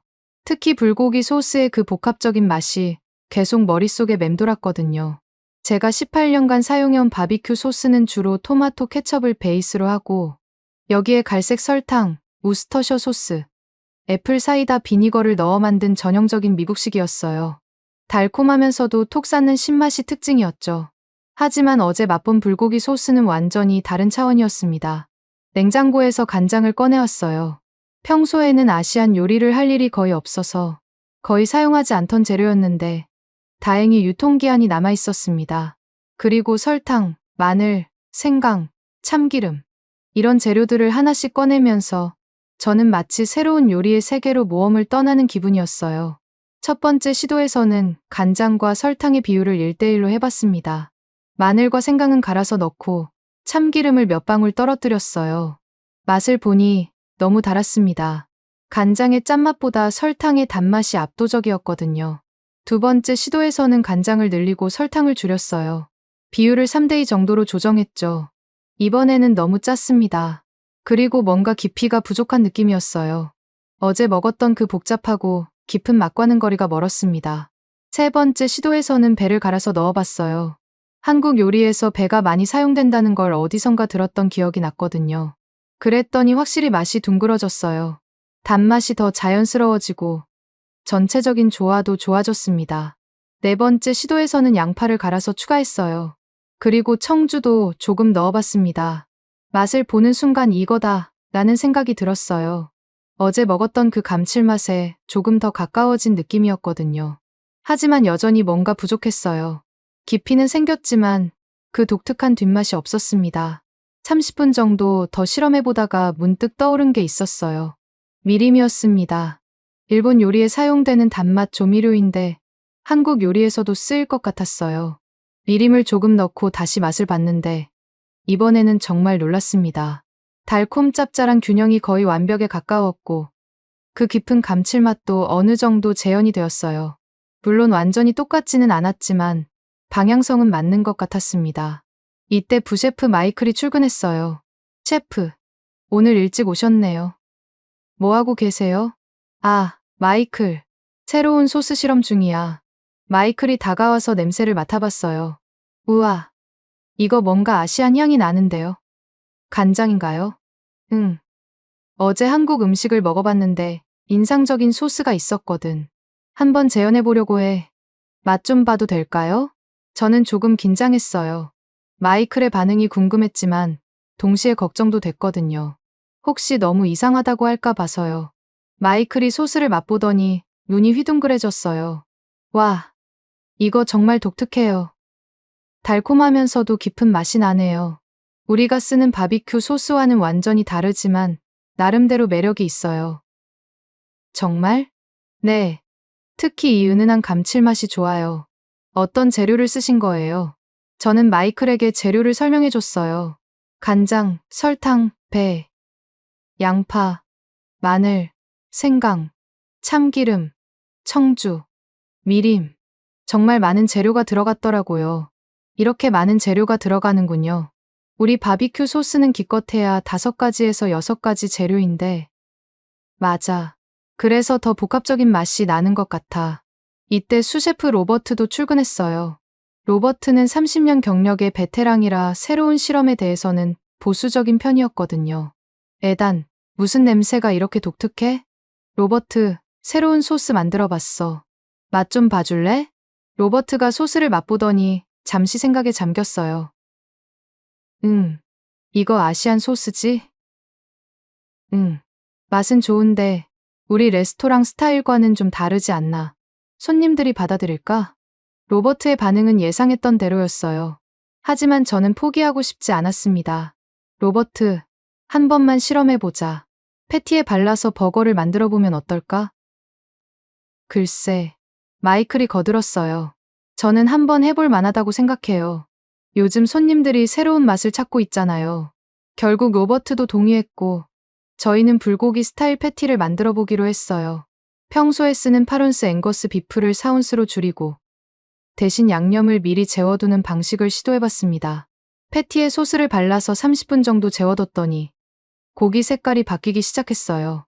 갈색빛이 돌면서 윤기가 생겼습니다. 그리고 구워보니 정말 놀라운 일이 일어났어요. 일반적인 패티를 구울 때는 고기에서 나오는 기름기와 육즙이 주된 풍미를 만들어내잖아요. 그런데 이 양념된 패티는 완전히 달랐어요. 구워지면서 소스가 캐러멜화되어 독특한 향이 났고, 맛도 훨씬 깊고 복합적이었습니다. 와, 이거 정말 신기하네. 마이클이 감탄했어요. 로버트도 고개를 끄덕였습니다. 맛은 확실히 독특해. 우리가 만드는 클래식 버거와는 완전히 다르지만 저는 이 패티로 버거를 완성해봤어요. 평소에 쓰는 브리오슈 번에 상추, 토마토, 양파를 넣고 마요네즈 대신 불고기 소스를 더 발라봤습니다. 첫 입을 먹는 순간 저는 어제 롯데리아에서 느꼈던 그 감동을 다시 한번 느꼈어요. 완전히 똑같지는 않았지만 그 방향성은 분명히 맞았습니다. 마이클, 로버트, 이거 한번 먹어봐. 두 사람이 버거를 맛보더니 서로 눈을 마주쳤어요. 마이클이 먼저 말했습니다. 가벼워요. 평소 우리 버거보다 훨씬 가벼우면서도 맛이 풍부해요. 로버트도 놀란 표정이었어요. 이상해. 패티가 더 작은데도 만족감은 비슷해. 이 소스 때문인가? 맞아. 소스가 더 깊은 맛을 만들어내니까 패티 크기는 줄여도 충분히 만족스러운 거야. 이때 라인쿡 제시카도 출근했어요. 셰프들, 무슨 맛있는 냄새가 이렇게 나요? 저희는 제시카에게도 버거를 맛보게 해줬어요. 제시카는 젊은 세대라 새로운 맛에 더 열려 있었거든요. 우와, 이거 완전 다르네요. 달콤하면서도 깊은 맛이 나요. 그리고 진짜 가벼워요. 가볍다고? 네. 평소에 우리 버거 먹으면 좀 무거웠는데. 이건 전혀 그렇지 않아요. 점심에 먹기 딱 좋을 것 같아요. 제시카의 반응이 가장 긍정적이었어요. 특히 점심에 먹기 좋다는 말이 인상적이었습니다. 확실히 기존 버거보다 부담이 적었거든요. 오전 준비 시간 동안 저희는 계속 실험했어요. 소스의 농도를 조절해보기도 하고, 패티 두께를 바꿔보기도 했습니다. 그리고 야채 조합도 바꿔봤어요. 특히 라이스번 시도가 가장 어려웠어요. 밥을 어떻게 눌러서 번 모양을 만들지 막막했거든요. 첫 번째 시도에서는 밥을 그냥 손으로 뭉쳤는데 당연히 쉽게 부서졌어요. 두 번째 시도에서는 밥에 계란을 조금 넣어서 바인딩을 시도해봤어요. 그리고 팬에서 양면을 살짝 구웠습니다. 그랬더니 조금 더 견고해졌어요. 세 번째 시도에서는 밥을 찌는 과정부터 바꿔봤어요. 평소보다 물을 조금 적게 넣어서 더 찰진 밥을 만들었거든요. 그리고 밥이 식기 전에 둥글게 눌러서 모양을 만들었습니다. 조리 난이도가 높네. 로버트가 말했어요. 맞아. 일반적인 번보다 훨씬 까다로워. 하지만 완성된 라이스번을 보니 뿌듯했어요. 갈색빛이 도는 둥근 모양이 꽤 그럴듯했거든요. 라이스버거를 완성해서 팀 시식을 해봤는데 반응이 정말 다양했어요. 마이클 와. 정말 신기해요. 밥인데도 번 역할을 제대로 하네요. 제시카 가볍고 담백해요. 그리고 밥의 고소한 맛이 좋아요. 로버트, 맛은 나쁘지 않은데 손님들이 받아들일지는 모르겠어. 저는 로버트의 우려를 이해했어요. 확실히 일반적인 미국 버거와는 완전히 다른 개념이었으니까요. 점심시간이 시작되기 전 저는 결단을 내렸어요. 오늘 스페셜 메뉴로 K-퓨전 버거를 내보자. 정말요? 마이클이 놀랐어요. 몇 개만 만들어서 평소 새로운 걸 좋아하는 단골 손님들한테 추천해보자. 로버트가 걱정스럽게 말했어요. 에단, 혹시 손님들 반응이 안 좋으면 어떡하지? 그럼 그때 중단하면 돼. 하지만 시도해보지 않으면 모르잖아. 결국 저희는 K-퓨전 버거와 K-라이스 버거 두 가지를 스페셜 메뉴로 준비했어요. 각각 5개씩만 만들어서 테스트해보기로 했습니다. 첫 번째 손님은 평소에 새로운 메뉴를 자주 시도해보는 단골 고객이었어요. 30대 중반의 마케팅 매니저였는데 메뉴 설명을 듣고 바로 주문했습니다. 10분 후 그분이 다시 카운터로 오셨어요. 셰프, 이거 정말 맛있네요. 완전히 새로운 맛이에요. 저는 가슴이 두근거렸어요. 어떤 점이 좋으셨나요? 일단 가벼워요. 평소 점심에 햄버거 먹으면 오후에 졸렸는데 이건 전혀 그렇지 않을 것 같아요. 그리고 이 소스 맛이 정말 독특하고 좋아요. 두 번째, 세 번째 손님들의 반응도 비슷했어요. 모두 새롭다, 가볍다, 맛있다는 반응을 보였습니다. 특히 한 여성 고객은 라이스버거를 먹고 이거 정말 신기해요. 밥인데도 전혀 어색하지 않네요 라고 말했어요. 점심시간이 끝날 때쯤 준비했던 10개의 스페셜 메뉴가 모두 나갔어요. 그리고 모든 고객들의 반응이 긍정적이었습니다. 에단, 이거 정말 대박인 것 같은데. 마이클이 흥미를 보였어요. 로버트도 놀란 표정이었어요. 생각보다 반응이 좋네. 미국 손님들이 아시안 퓨전을 이렇게 잘 받아들일 줄 몰랐어. 저는 뿌듯했지만 동시에 복잡한 감정이 들었어요. 제가 18년간 추구해온 미국식 햄버거와는 완전히 다른 방향이었거든요. 하지만 부인할 수 없는 사실은 손님들이 정말 좋아했다는 것이었습니다. 그날 저녁 모든 직원들과 함께 오늘의 실험에 대해 평가해봤어요. 솔직히 말해서 오늘 K-퓨전 버거의 반응이 우리 시그니처 메뉴인 캘리포니아 프라이드만큼 좋았어. 저는 인정할 수밖에 없었어요. 마이클이 말했습니다. 그럼 정식 메뉴로 추가하는 건 어때요? 아직은 섣불러. 더 연구해봐야 해. 특히 원가나 조리 효율성도 고려해야 하고. 하지만 마음속으로는 이미 결정하고 있었어요. 이 실험을 계속 발전시켜보자고 말이에요. 집에 돌아가서 사라에게 오늘 있었던 일을 얘기했어요. 여보, 오늘 정말 신기한 일이 있었어. 뭔데? 어제 먹었던 한국 버거를 우리 주방에서 재현해봤는데 손님 반응이 정말 좋았어. 사라가 놀란 표정을 지었어요. 정말. 에단이 다른 스타일 음식을 만들었다고? 그러게. 나도 놀라워. 18년간 미국식만 고집해왔는데. 그럼 이제 생각이 바뀐 거야? 저는 잠시 생각해봤어요. 바뀐 것 같아. 아니, 넓어진 것 같다고 해야 맞을까? 햄버거도 다양한 가능성이 있다는 걸 깨달았어. 그날 밤 잠자리에 들면서도 오늘의 실험이 계속 떠올랐어요. 특히 손님들의 만족스러운 표정과 가볍다는 반응이 인상적이었습니다. 이제 음식은 국적을 넘어선다는 생각이 들기 시작했어요. 중요한 건 어느 나라 음식이냐가 아니라 얼마나 맛있고 건강하고 만족스러우냐는 것이었죠. 내일도 계속 실험해보기로 마음먹었습니다. 셰프로서, 그리고 새로운 가능성을 발견한 한 사람으로서 말이에요. K-퓨전 버거 실험을 시작한 지 일주일 후 LA 푸드 페스티벌 조직위원회에서 연락이 왔습니다. 매년 4월에 열리는 이 페스티벌은 LA 지역 최대 규모의 음식 축제였는데 올해는 특별히 미국 전통 햄버거, 혁신적 퓨전 햄버거 요리 대회를 기획했다는 거였어요.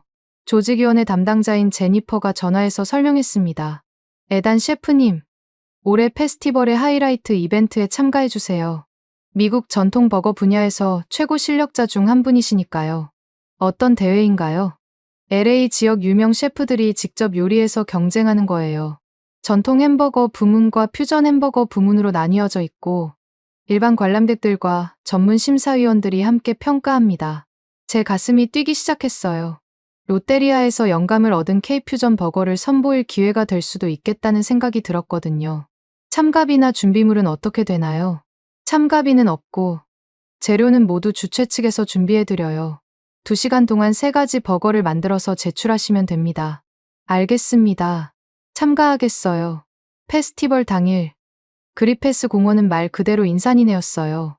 수만 명의 사람들이 몰려들었고 메인 무대 근처에 설치된 요리 경연장은 정말 장관이었습니다. 총 20명의 셰프가 참가했는데 절반은 전통 햄버거 부문에, 절반은 퓨전 햄버거 부문에 출전했어요. 저는 고민 끝에 퓨전 부문에 참가하기로 결정했습니다. 같은 퓨전 부문에는 멕시칸 퓨전 전문 셰프 카를로스, 이탈리안 퓨전의 거장, 마르코, 일식 퓨전으로 유명한 켄지 등이 참가했어요. 모두 LA에서 손꼽히는 실력자들이었습니다. 오전 10시, 대회가 시작되기 전 재료 확인 시간이 주어졌어요. 주최 측에서 준비한 재료들을 보니 정말 다양했습니다. 미국산 앵거스 비프부터 시작해서 각종 치즈, 다양한 종류의 번, 그리고 세계 각국의 소스와 향신료들까지. 특히 아시안 섹션에서 간장, 미소, 고추장, 참기름 등을 발견했을 때 제 마음이 두근거렸어요. 롯데리아에서 영감을 받은 한국식 버거들을 만들 수 있겠다는 확신이 들었거든요. 해산물 코너에서 신선한 오징어를 발견했을 때는 더욱 흥미로웠어요. 문득 한국의 오징어 볶음이 떠올랐거든요. 매콤달콤한 고추장 소스와 쫄깃한 오징어의 조합을 햄버거로 만들면 어떨까 하는 아이디어가 번뜩 떠올랐습니다.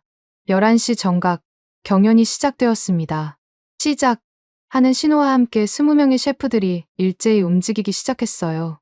저는 먼저 불고기 소스 만들기부터 시작했습니다. 지난 일주일간 연구했던 레시피를 바탕으로 간장에 설탕, 배, 양파, 마늘, 생강을 넣고 끓이기 시작했어요. 여기에 참기름과 청주, 그리고 비밀 재료인 미림을 추가했습니다. 옆에서 요리하던 카를로스가 제 소스 냄새를 맡더니 말했어요. 에단, 그거 아시안 소스야? 냄새가 정말 좋은데? 응. 한국식 불고기 소스를 응용한 거야. 오, 흥미롭네. 나는 멕시칸 치폴레 소스로 가려고 하는데 동시에 고추장 소스도 만들기 시작했어요. 고추장에 설탕, 마늘, 생강, 식초를 넣고 팬에서 볶으면서 농도를 맞췄습니다. 달콤하면서도 매콤한 한국 전통의 그 맛을 재현하려고 했어요. 찰밥도 준비했습니다. 특별한 몰드로 눌러서 번 모양을 만든 다음 팬에서 양면을 살짝 구워서 겉을 바삭하게 만들었어요. 켄지가 제 작업을 보더니 놀란 표정을 지었어요. 밥을 번으로? 정말 창의적인 아이디어네. 한국에서 본 걸 응용한 거야. 의외로 맛있어. 오징어는 링 모양으로 썰어서 밀가루와 계란물을 입혀 바삭하게 튀겼습니다. 그리고 뜨거울 때 고추장 소스에 버무려서 매콤한 오징어링을 만들었어요. 1시간 30분이 지났을 때 저는 거의 완성 단계에 들어가 있었어요. 다른 참가자들의 요리도 슬슬 모양이 갖춰지고 있었는데 정말 다양한 아이디어들이 나오고 있었습니다. 마르코는 트러플과 파르미지아노 치즈를 사용한 이탈리안 럭셔리 버거를 만들고 있었고 카를로스는 아보카도와 할라피뇨를 넣은 멕시칸 스파이시 버거를 준비하고 있었어요. 2시간이 다 되어가자 긴장감이 최고조에 달했어요. 마지막 플레이팅 작업이 가장 중요한 순간이었거든요. 저는 3개의 버거를 정갈하게 접시에 담았어요. 불고기 소스로 재운 패티의 윤기 나는 갈색빛, 다채로운 채소가 들어간 라이스버거의 색감, 그리고 빨간 고추장 소스와 바삭한 오징어링의 대비까지 각각의 특색이 드러나도록 플레이팅에 신경 썼습니다. 시간 끝, MC의 신호와 함께 모든 셰프들이 손을 들어 올렸어요. 심사는 2단계로 진행되었어요. 먼저 일반 관람객들이 시식하고 투표하는 시간이 30분. 그 다음에 전문 심사위원 5명이 평가하는 시간이 30분이었습니다. 관람객 시식 시간이 시작되자 정말 많은 사람들이 몰려들었어요. 제 부스에도 긴 줄이 섰는데 특히 라이스버거와 오징어버거를 보고 신기해하는 사람들이 많았습니다. 와, 이게 밥으로 만든 버거예요? 저 빨간 소스는 뭐예요? 오징어가 들어있다고요? 정말 독특하네요. 한국식 버거라고 하셨죠? 사람들의 반응을 지켜보니 대체로 긍정적이었어요.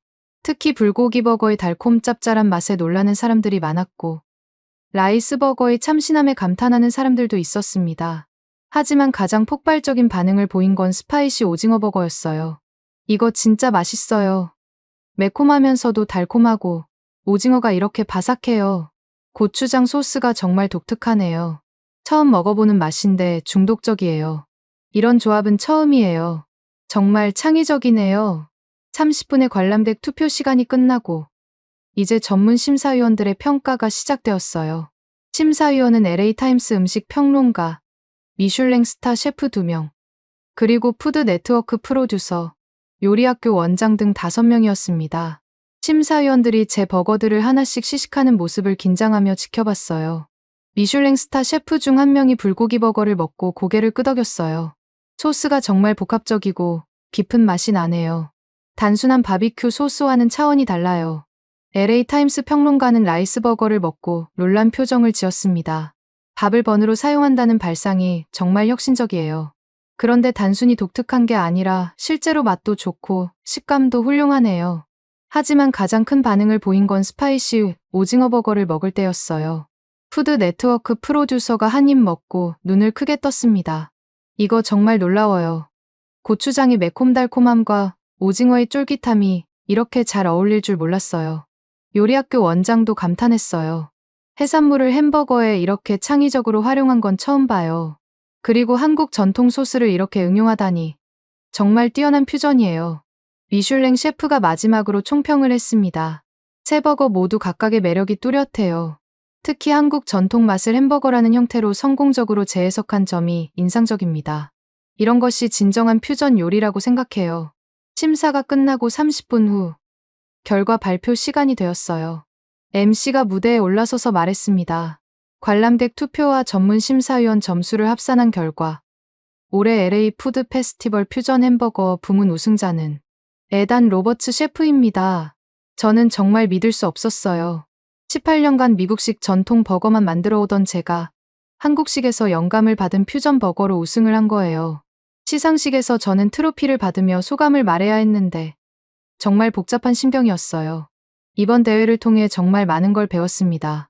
음식에는 국경이 없다는 걸 새삼 깨달았어요. 한국의 전통적인 맛들이 햄버거라는 미국적 형태와 만났을 때 이렇게 아름다운 조화를 이룰 수 있다니 저도 놀랐습니다. 관중들이 박수를 쳤어요. 특히 스파이시 오징어 버거는 제가 가장 도전적으로 만든 메뉴였는데 여러분들이 이렇게 좋은 반응을 보여주셔서 정말 감사합니다. 앞으로도 다양한 문화의 맛들을 탐구해 보겠습니다. 시상식이 끝나고 여러 언론사에서 인터뷰 요청이 들어왔어요. 지역 방송국 기자가 물어봤습니다. 셰프님, 한국식 버거로 우승하신 소감이 어떠세요? 정말 예상 밖이었어요. 하지만 이번 경험을 통해 미국 요리의 가능성을 더 넓힐 수 있었다고 생각해요. 앞으로도 이런 퓨전 요리를 계속하실 계획인가요? 네, 물론입니다. 오늘 받은 영감을 바탕으로 더 다양한 시도를 해볼 생각이에요. 집에 돌아가는 길에 저는 오늘 있었던 일들을 정리해봤어요. 정말 믿기 어려운 하루였습니다. 롯데리아에서 받은 충격으로 시작된 실험이 이렇게 큰 성과로 이어질 줄은 꿈에도 몰랐거든요. 무엇보다 관람객들과 전문가들 모두가 제 퓨전 버거를 인정해준다는 게 가장 뿌듯했어요. 특히 스파이시 오징어 버거에 대한 반응이 그렇게 좋을 줄은 정말 예상 못했습니다. 그날 밤 지역 뉴스에서도 이 소식을 다뤘어요. 미국 전통 햄버거 셰프, 한국식 퓨전으로 대회 석권이라는 제목으로 말이에요. 사라가 뉴스를 보며 말했습니다. 에단, 정말 자랑스러워. 고정관념을 깨고 새로운 시도를 한 게 정말 대단해. 고마워. 솔직히 처음에는 두려웠는데 해보니까 정말 재밌더라고. 이제 레스토랑에서도 정식으로 퓨전 메뉴를 출시할 거야? 그럴 생각이야. 오늘 반응을 보니까 확신이 서더라고. 그 말을 하면서도 저는 한편으로는 복잡한 감정이 들었어요. 18년간 고수해온 미국 전통 방식에서 벗어나는 것에 대한 약간의 아쉬움도 있었거든요. 하지만 동시에 새로운 가능성에 대한 흥분이 더 컸습니다. 오늘 경험한 관람객들의 열광적인 반응과 전문가들의 인정이 제게는 큰 확신을 줬어요. 이제 정말로 시대가 바뀌고 있구나. 저는 그런 생각이 들었어요. 음식의 경계가 허물어지고 창의적인 퓨전이 더 인정받는 시대가 온 것 같았습니다. 내일부터는 제 레스토랑에서도 본격적인 변화를 시도해봐야겠다는 결심을 했어요. 오늘의 우승이 새로운 시작의 신호탄이 되기를 바라면서 말이에요. 푸드 페스티벌에서 우승한 다음 주 월요일, 레스토랑에 출근하자마자 저는 예상치 못한 상황과 마주쳤습니다. 부셰프 마이클과 라인 쿡들은 축하 인사를 건네며 좋아했지만 수셰프 로버트의 표정은 심각했어요. 에단, 잠깐 사무실에서 얘기 좀 하자. 로버트를 따라 사무실에 들어가니 그가 신문 기사들을 책상 위에 펼쳐놓고 있었어요. LA 푸드 앤 와인, 웨스트 코스트 다이닝, 캘리포니아 쿨리너리 등 여러 음식 전문지들이었습니다. 이것들 봤어? 기사 제목들을 읽어보니 정말 다양한 반응들이 나와 있었어요. 미국 전통 셰프의 배신, 에단 로버츠의 한국식 전환, 아메리칸 하트 셰프, 정체성 혼란 속 퓨전 실험, 18년 경력 셰프의 갑작스러운 변심. 과연 옳은 선택인가? 특히 유명 보수 미식 평론가 제임스 윌리엄스의 칼럼이 가장 날카로웠어요. 에단 로버츠는 LA에서 미국 전통 햄버거의 수호자 역할을 해왔다. 그런 그가 갑작스럽게 한국식 퓨전으로 노선을 바꾼 것은 미국 요리계에 대한 일종의 배신행위다. 우리는 왜 자국의 전통을 버리고 외국의 것을 흉내 내려고 하는가? 로버트가 한숨을 쉬며 말했어요. 에단, 우리 단골 손님들 중에서도 실망하는 사람들이 있어. 어제 미세스 존슨이 와서 왜 갑자기 한국 음식을 하느냐고 물어보더라고. 미세스 존슨은 70대 할머니로 10년 넘게 저희 레스토랑을 찾는 단골이었어요. 매주 수요일마다 오셔서 캘리포니아 프라이드 버거를 드시는 분이었죠. 뭐라고 하셨어요? 자신은 평생 미국 음식만 먹어왔는데 왜 갑자기 아시아 음식으로 바꾸려고 하느냐고. 그리고 이제 이 레스토랑이 자신에게 맞지 않는 것 같다고 하시더라. 그 말을 듣는 순간 가슴이 철렁했어요. 미세스 존슨 같은 분들이야말로 저희 레스토랑의 기반이었거든요. 이런 분들을 잃는다면 정말 큰 타격일 텐데요. 그리고 미식 블로거들도 말이 많아. 로버트가 계속해서 말했어요. 어떤 사람은 정통성을 잃었다고 하고 어떤 사람은 트렌드에 편승한다고 비판하더라고. 저는 책상에 앉아서 그 기사들을 하나씩 읽어봤어요. 물론 긍정적인 반응도 있었습니다. 젊은 푸드 블로거들은 혁신적인 시도, 시대를 앞서가는 변화라고 평가했어요. 하지만 전통을 중시하는 평론가들의 비판이 더 날카로웠습니다. 점심 준비 시간이 되자 주방의 분위기도 이상했어요. 라인쿡들은 평소보다 조용했고 로버트는 계속 심각한 표정을 짓고 있었습니다. 마이클이 조심스럽게 말을 꺼냈어요. 셰프, 오늘 K-퓨전 메뉴 계속 내볼까요? 저는 잠시 고민했어요. 지난주까지는 손님들 반응이 정말 좋았는데 이런 논란 때문에 계속 진행해도 될까요? 일단 해보자. 실제 손님 반응을 보고 판단하면 돼. 하지만 점심시간이 시작되자 예상치 못한 일들이 벌어졌어요. 평소 오시던 몇몇 중년 고객들이 메뉴를 보고 불편한 표정을 지으셨어요. 한 40대 남성 고객이 웨이터에게 말하는 소리가 들렸습니다. 여기 한국 음식점 되었나요? 저는 그냥 전통적인 미국 버거가 먹고 싶은데. 웨이터가 당황해서 저에게 와서 물어봤어요. 셰프, 어떻게 답변 드릴까요? 전통 메뉴도 여전히 있다고 말씀드리세요. 캘리포니아 프라이드나 클래식 치즈버거 모두 그대로예요. 하지만 그 손님은 결국 주문하지 않고 나가셨어요. 반대로 젊은 손님들의 반응은 정반대였어요. 20대 커플이 들어와서 대회에서 우승한 그 스파이시 오징어 버거 있나요? 라고 물어보기도 했고, 30대 직장 여성들이 건강한 라이스버거 먹어보고 싶어서 왔어요. 라고 말하기도 했습니다. 이런 극명한 반응 차이를 보면서 저는 점점 혼란스러워졌어요. 도대체 어떤 방향이 맞는 걸까요? 오후 2시경, 더 충격적인 일이 벌어졌어요. 지역 요리사 협회 회장인 톰 데이비슨이 레스토랑을 찾아왔거든요. 60대 중반의 톰은 LA 요리계의 거물급 인사였어요. 에단, 잠깐 얘기 좀 하자. 톰의 표정이 심각해서 저는 긴장했어요. 홀 한쪽 구석 테이블에 앉자마자 톰이 바로 본론을 꺼냈습니다. 에단, 자네 요즘 뭘 하고 있는 건가? 무슨 말씀이세요? 한국 음식 말이야. 자네는 18년간 미국 전통 요리를 해온 셰프 아닌가? 갑자기 왜 아시아 퓨전으로 노선을 바꾸는 거야? 톰의 목소리에는 실망감이 배어 있었어요. 톰, 저는 새로운 가능성을 탐구하고 있는 거예요. 음식도 시대에 따라 변해야 하지 않을까요? 변화와 배신은 다른 거야. 에단, 자네는 LA에서 미국 요리의 대표주자 중 한 명이었어. 그런 자네가 이런 식으로 변한다면 우리 전통은 누가 지키겠나? 하지만 젊은 고객들은 정말 좋아해요. 시대가 변하고 있는 거 아닐까요? 시대가 변한다고 해서 정체성까지 버려야 하나? 자네는 미국 셰프야. 한국 셰프가 아니라고. 그 말이 정말 가슴에 꽂혔어요. 정체성. 정말로 제가 정체성을 잃고 있는 걸까요? 톰이 일어서면서 마지막으로 말했어요. 에단, 다시 생각해봐. 자네의 진정한 가치가 뭔지 말이야. 톰이 나간 후 저는 한동안 그 자리에 앉아 있었어요. 18년간 쌓아온 제 정체성이 정말로 흔들리고 있는 건가요? 저녁 시간이 되자 상황은 더욱 복잡해졌어요. SNS에서는 제 우승 소식을 본 젊은 고객들이 몰려들었지만 기존 단골들 중 일부는 발걸음을 돌리는 모습이 보였거든요. 특히 60대 단골 고객인 프랭크 할아버지가 하신 말씀이 제 마음을 무겁게 했어요. 에단, 나는 30년 넘게 이 동네에서 살았어. 자네 레스토랑이 생긴 후로는 매주 금요일마다 와서 캘리포니아 프라이드를 먹었지. 그런데 이제 여기도 변해버리는군.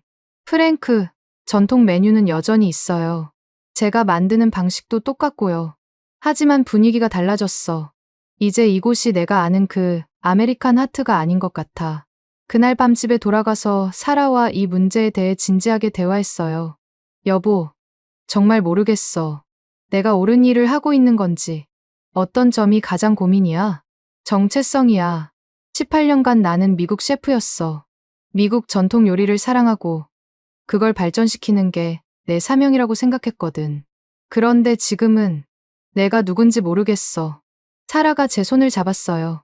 에단, 당신이 한국 음식에서 영감을 받는다고 해서 미국 셰프가 아닌 게 아니야. 오히려 더 큰 미국 셰프가 되는 거 아닐까? 무슨 말이야? 미국이 뭐야? 전 세계에서 온 사람들이 모여서 만든 나라잖아. 그런 미국에서 다양한 문화의 음식을 융합하는 것이야말로 진정한 미국적 요리 아닐까? 사라의 말에 일리가 있었지만 여전히 마음이 편하지 않았어요. 다음 날 화요일, 더 큰 충격이 기다리고 있었습니다. 지역 음식 전문지 LA 다이닝에서 특집 기사를 냈는데 제목이 미국 햄버거의 몰락 한국의 침공인가, 자연스러운 진화인가 였어요. 기사에서는 롯데리아의 성공과 재우승을 연결해서 미국 요리계의 정체성 위기라고 분석했어요. 특히 충격적이었던 건 미국 전통 요리를 지지하는 셰프들의 연합 성명서가 나왔다는 소식이었습니다. 우리는 최근 미국 요리계에서 일어나고 있는 무분별한 아시아 퓨전 열풍을 우려한다. 미국 요리의 정체성과 전통성이 훼손되고 있으며 이는 우리 문화의 근간을 흔드는 일이다. 성명서에는 LA 지역 유명 셰프 15명이 서명했는데 그 중에는 제가 존경하던 선배 셰프들도 있었어요. 로버트가 그 기사를 보여주며 말했어요. 에단, 이제 정말 심각해졌어. 업계에서 우리를 어떻게 보는지 알겠지? 저는 정말 당황했어요. 단순히 새로운 시도를 한 것뿐인데 이렇게 큰 논란이 될 줄은 몰랐거든요. 그날 오후 예상치 못한 사람에게서 전화가 왔어요. 요리학교 시절 은사였던 셰프 데니얼이었습니다. 에단, 요즘 소식 들었다. 어떻게 지내나? 셰프님. 안녕하세요. 요즘 좀 복잡해요. 그럴 만하지. 내가 보기에는 자네가 너무 성급했어. 물론 새로운 시도는 좋지만 자신의 뿌리를 잊으면 안 돼. 하지만 셰프님, 시대가 변하고 있잖아요. 젊은 고객들은 정말 좋아해요. 애단, 트렌드를 따라가는 것과 자신의 철학을 지키는 것 사이에서 균형을 찾아야 해. 지금 자네는 너무 한쪽으로 기울어진 것 같아. 전화를 끊고 나서 저는 깊은 고민에 빠졌어요. 정말로 제가 너무 성급했던 걸까요? 18년간 쌓아온 모든 것을 한순간에 바꿔버린 건 아닐까요? 그날 저녁, 딸 엠마가 대학에서 집에 왔어요. 20살인 엠마는 제가 가장 객관적인 조언을 들을 수 있는 상대였거든요. 아빠, 요즘 소식 들었어. 대회 우승 축하해. 고마워. 엠마. 그런데 요즘 논란이 좀 많아서. 무슨 논란? 저는 엠마에게 지난 며칠간 있었던 일들을 설명해줬어요. 업계의 비판, 기존 고객들의 실망, 그리고 제 정체성에 대한 고민까지. 엠마가 잠시 생각하더니 말했어요. 아빠, 제 친구들은 아빠가 한 일을 정말 멋있다고 생각해요. 정말? 네. 우리 세대는 음식에 국경이 있다고 생각하지 않아요. 맛있고 창의적이면 그걸로 충분하거든요. 오히려 아빠가 고정관념을 깨고 새로운 시도를 한 게 정말 대단하다고 생각해요. 하지만 전통도 중요하잖아. 물론이에요. 하지만 전통이 변화를 막는 이유가 될 수는 없잖아요. 아빠가 미국 셰프라는 정체성을 버린 게 아니라 더 큰 미국 셰프가 된 거 아닐까요? 엠마의 말이 사라의 말과 비슷했어요. 하지만 여전히 확신이 서지 않았습니다. 그날 밤 잠자리에 들면서 저는 정말 많은 생각을 했어요. 도대체 무엇이 옳은 선택일까요? 전통을 지켜야 할까요? 아니면 변화를 받아들여야 할까요? 18년간 쌓아온 정체성과 새로운 가능성 사이에서 저는 심각한 갈등 속에 빠져 있었습니다. 셰프로서, 아버지로서, 그리고 한 인간으로서 어떤 길을 선택해야 할지 정말 혼란스러웠어요. 논란이 한창이던 금요일 아침, 저는 중대한 결정을 내렸습니다. 더 이상 망설일 수 없었어요. 레스토랑에 출근하자마자 전 직원을 모아놓고 발표했습니다. 다음 주부터 일주일간 K퓨전 버거 위크를 진행하겠습니다. 로버트가 놀란 표정을 지었어요. 에단, 지금 이 상황에서? 바로 지금이기 때문에 해야 해. 우리가 정말 옳은 일을 하고 있는지 확실히 증명해보자. 저는 이미 계획을 세워두었어요. 대회에서 우승한 3가지 메뉴를 중심으로 추가로 2가지 새로운 퓨전 메뉴를 개발해서 총 5가지 스페셜 메뉴로 구성하기로 했습니다. 주말 내내 저는 새로운 메뉴 개발에 몰두했어요. 한국식 치킨을 응용한 K프라이드 치킨 버거와 김치를 활용한 김치 체다 멜트 버거를 추가로 만들었습니다. 특히 김치 체다 멜트 버거는 정말 혁신적이었어요. 발효된 김치의 신맛과 체다 치즈의 고소함이 만나서 전혀 예상치 못한 조화를 만들어냈거든요.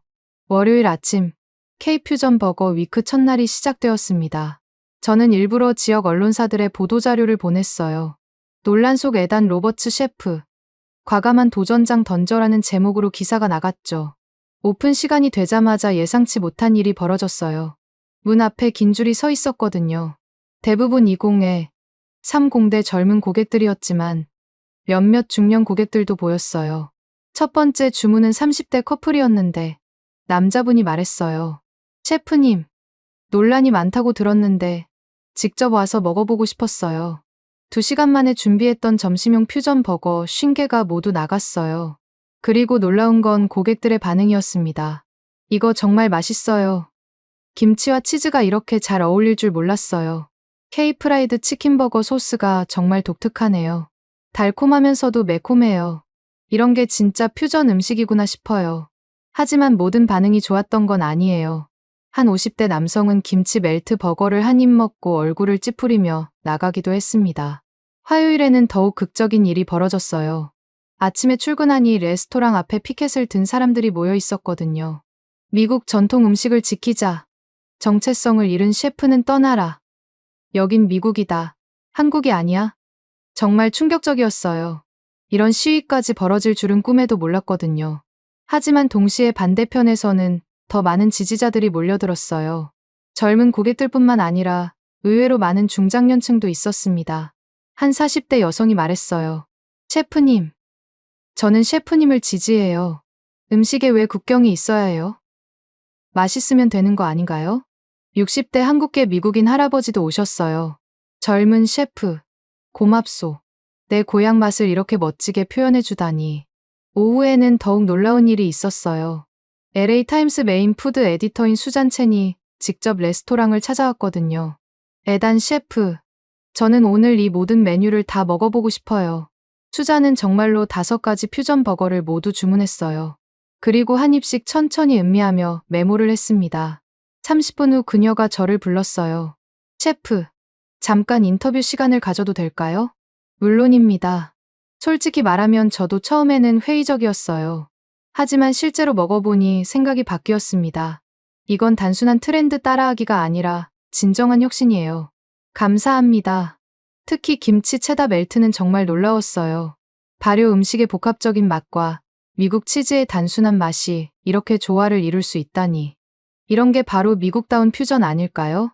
수잔의 인터뷰 기사가 다음날 LA 타임스 일면에 실렸어요. 혁신과 전통 사이 에단 로버츠가 제시하는 새로운 미국 요리라는 제목이었습니다. 기사에서 수잔은 이렇게 썼어요. 에단 로버츠의 실험은 단순한 유행이 아니다. 이는 미국이라는 다문화 사회에서 음식이 어떻게 진화해야 하는지를 보여주는 모범 사례다. 그 기사가 나간 후 상황이 완전히 바뀌었어요. 수요일부터는 문 앞에 줄이 더 길어졌고 예약 문의가 쏟아졌습니다. 더 놀라운 건 기존 단골들의 변화였어요. 처음에는 반대했던 몇몇 고객들이 다시 찾아와서 퓨전 메뉴를 주문하더라고요. 미세스 존슨도 목요일에 다시 오셨어요. 에단, 내가 좀 성급했나 봐. 한번 먹어보고 싶어. 그분이 김치 멜트 버거를 드시고 나서 하신 말씀이 정말 감동적이었어요. 맛이 정말 특별하네. 처음 먹어보는 맛인데 이상하게 친근해. 이게 바로 미국의 맛이 아닐까 싶어. 금요일에는 정말 역사적인 순간이 있었어요. 그동안 저를 비판했던 셰프들 중 몇 명이 직접 레스토랑을 찾아온 거예요. 특히 톰 데이비슨이 오후 3시경에 나타났을 때는 정말 놀랐습니다.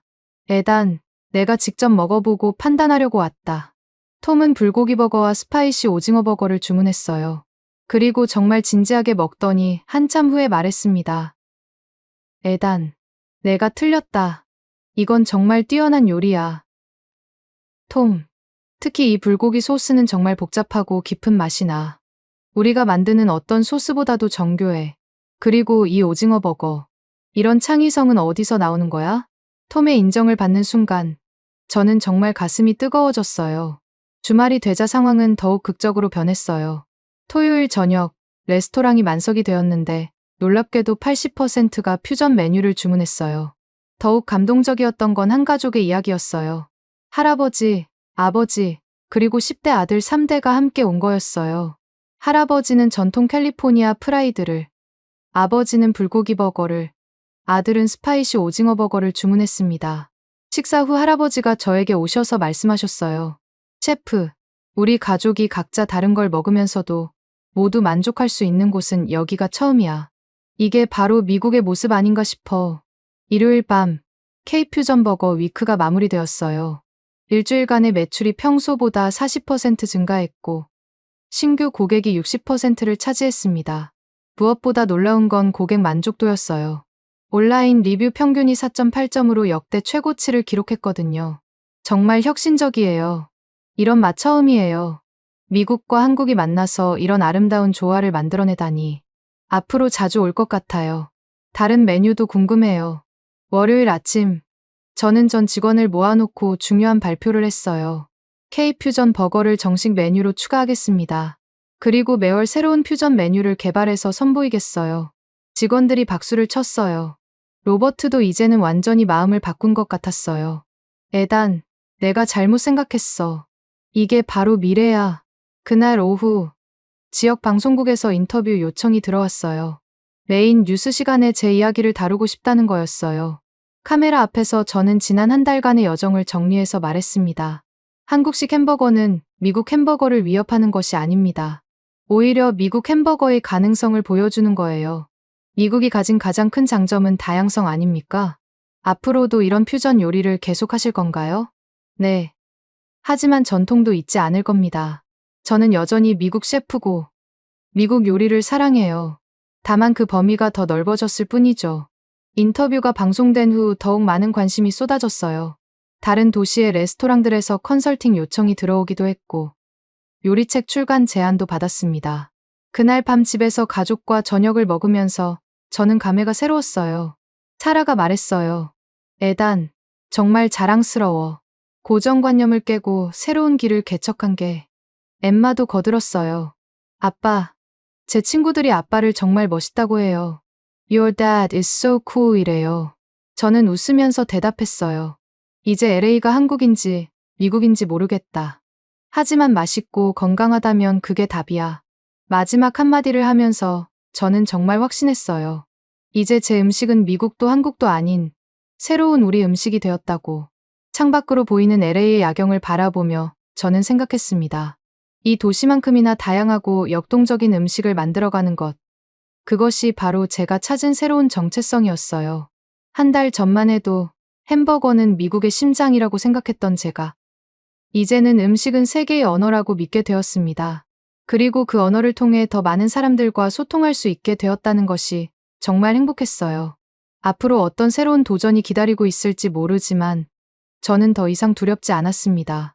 변화를 받아들이고 새로운 가능성을 탐구하는 것이 바로 진정한 셰프의 모습이라는 걸 깨달았거든요. 지금까지 에단 로버츠 씨의 사연 어떠셨나요?